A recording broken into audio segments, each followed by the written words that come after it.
नया टॉपिक पढ़ लेते हैं, टीकाकरण कार्यक्रम के बारे में। आपको सिर्फ सुनना है, आपको सारी चीज़ें याद हो जाएगा। और हाँ, जब आप यहाँ से पढ़ लेंगे तो उसके बाद ChatGPT पर आप टीकाकरण लिखेंगे और लिखेंगे कि टीकाकरण से रिलेटेड जितने भी क्वेश्चन पूछे जा सकते हैं आप उसका एक सेट 20 को बना के दीजिए। आप सबको मार लेंगे, ठीक, आप सबका टिक मार लेंगे ताकि आपको कॉन्फिडेंस आ जाए कि ये ह्यूमनाइजेशन प्रोग्राम मेरा टॉपिक मजबूत है। चलिए हम लोग पढ़ते हैं टीकाकरण कार्यक्रम के बारे में। देखिए, सबसे पहले 1978 में भारत सरकार ने एक विस्तारित टीकाकरण कार्यक्रम लाया। ठीक, विस्तारित कार्यक्रम टीकाकरण लाया 1978 में। सबसे पहले टीकाकरण कार्यक्रम की शुरुआत 1978 में विस्तारित टीकाकरण कार्यक्रम से हुई। 1985 में इसी का नाम बदल के रख दिया गया, क्या, सार्वभौमिक टीकाकरण कार्यक्रम। ठीक, इसका अंग्रेजी नाम होता है यूनिवर्सल ह्यूमनाइजेशन प्रोग्राम, UIP।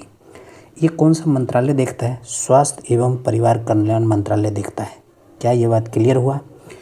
दोबारा इसको रिवाइंड करते हैं। 1978 में पहली बार विस्तारित टीकाकरण कार्यक्रम से हमारे यहाँ टीकाकरण कार्यक्रम की शुरुआत हुई। 1985 में इसी का नाम बदलकर सार्वभौमिक टीकाकरण कार्यक्रम रख दिया गया। यह स्वास्थ्य एवं परिवार कल्याण मंत्रालय के अंतर्गत है। इसमें पूरे भारत में 12 रोगों को निःशुल्क टीकाकरण किया जाता है। 12 रोग हैं इसमें। कितने रोग हैं? 12। क्वेश्चन पूछ सकता है कि कितने रोग इसमें शामिल है? 12, जिसमें से 9 जो है पूरे भारत में किया जाता है, कंप्लीट पूरे भारत में। और जबकि ये किसी विशेष क्षेत्र में, किसी विशेष क्षेत्र में।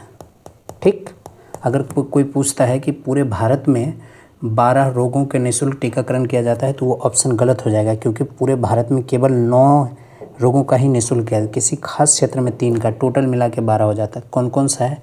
डिप्टीरिया हो गया, काली खांसी हो गया, टेटनस हो गया, पोलियो हो गया, रूबेला हो गया, खसरा हो गया, बचपन की टीबी हो गया, हेपेटाइटिस बी हो गया और मेनिंजाइटिस व निमोनिया हो गए। क्या ये सब आपको एक बार 2-3 बार इसको पढ़िएगा तो याद हो जाएगा। फिर से एक बार हमारे साथ पढ़िए। डिप्टीरिया हो गया, काली खांसी हो गया, टेटनस हो गया, पोलियो हो गया, रूबेला हो गया, खसरा हो गया, बचपन की टीबी हो गई, हेपेटाइटिस बी हो गया, मेनिंजाइटिस व निमोनिया हो गया। ठीक, और 3 क्षेत्र में कौन कौन सा? एक है रोटा वायरस, एक है न्यूमोकोकल निमोनिया, एक है जापानी इंसेफ्लाइटिस। ठीक, अब देखिए, ये कार्यक्रम बृहद स्तर पर पूरे भारत में इस प्रकार से चला गया कि अब गांव-गांव में आशा कार्यकर्ता के माध्यम से पूरे भारत में बहुत तेज़ी से इसको फैलाया गया।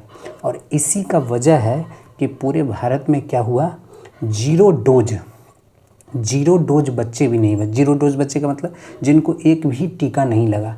सोचिए, 2023 में 16 लाख बच्चे जीरो डोज बच्चे थे, जबकि 2024 में घटकर 9 लाख हो गया। ये धीरे धीरे ये पूरी तरह कम हो जाएगा। इसके पीछे आशा कार्यकर्ता घूमे। हमने क्या क्या अर्जित किया है इससे? हमने 2014 में पोलियो मुक्त घोषित कर दिया। हमने इतना बहुत तेज़ी से इन कार्यक्रम को मिशन इंद्रधनुष के तहत लॉन्च करके इतनी तेज़ी से विकसित की कि हमने 2014 में क्या किया, पोलियो मुक्त हो गए। और बच्चों में पहले बहुत भारी मात्रा में टिटनस होता था, उनको भी हमने उन्मूलित कर दिया 2015 में। यानी 2014 में हमने पोलियो मुक्त किया, 2015 में हमने टेटनस का उन्मूलन कर दिया। और इन सब कार्यक्रम के लिए कौन सा पोर्टल जिम्मेदार है? यूविन पोर्टल। ये हमेशा याद रखिए, यूविन पोर्टल। ठीक, और अभी मिशन इंद्रधनुष का 5वां चरण चल रहा है, जिसमें रूबेला और खसरा पर खास ध्यान दिया गया है। क्या ये बात क्लियर हुई? इसको दोबारा आप पढ़िएगा। दोबारा एक बार मैं बोल दूं, दोबारा चलिए मैं बोल देता हूँ।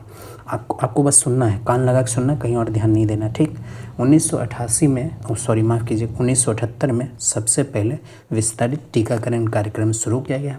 1985 में इसी का नाम बदलकर रख दिया गया सार्वभौमिक टीकाकरण कार्यक्रम। इसका अंग्रेजी नाम है universal humanisation programme, UIP short form में इसको कहते हैं। यह स्वास्थ्य एवं परिवार कल्याण मंत्रालय के अधीन है। इसमें पूरे भारत में 9, जबकि 3 किसी खास विशेष क्षेत्र में बीमारी को चिन्हित करके निःशुल्क टीकाकरण कराया जाता है। कुल मिला के 12 हो गए।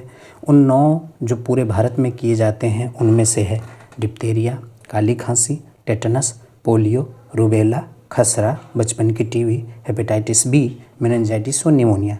जबकि किसी खास विशेष क्षेत्र में 3 रोगों के इलाज के लिए बहुत भारी मात्रा में टीकाकरण किया गया। उनमें से है रोटा वायरस, न्यूमोकोकल निमोनिया, जापानी इंसेफ्लाइटिस।